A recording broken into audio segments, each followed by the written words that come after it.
et un anti qui serait très ferme, très dur? Il y a bien sûr des points de vue différents au sein du système. Tout le monde ne partage pas les mêmes avis.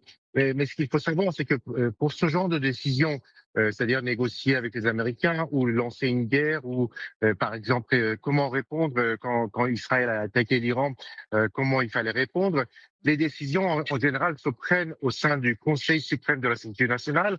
Ce conseil est donc regroupe tous les dirigeants politiques et militaires, les hauts dirigeants politiques et militaires du pays.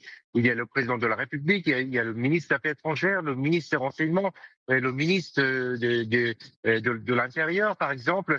Il y a le chef des gardiens de la Révolution, le chef des armées, le chef d'état-major des forces armées. Et en plus, il y a des gens qui sont nommés directement par le guide suprême, qui en plus de cela a deux représentants directs, dont l'un est le secrétaire du Conseil suprême, qui est en fait le véritable patron de ce Conseil. Et en fait, toutes les décisions, les grandes décisions du pays concernant la politique étrangère ou les questions de sécurité, par exemple, sont prises au sein de ce Conseil.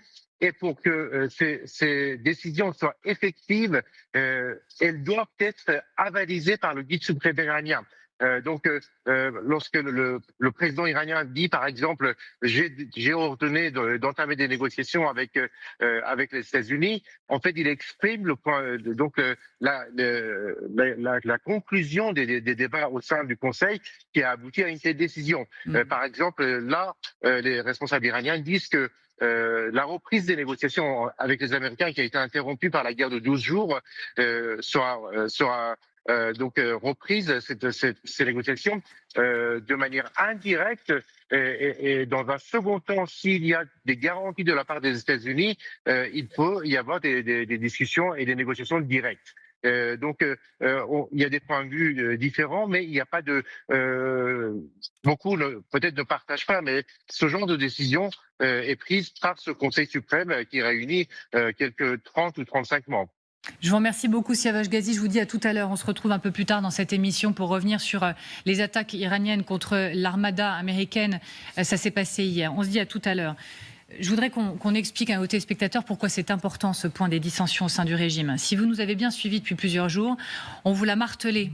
Certains disent ça ne sert à rien de frapper l'Iran tant que le pouvoir est solide, tant qu'il n'y a pas de défection.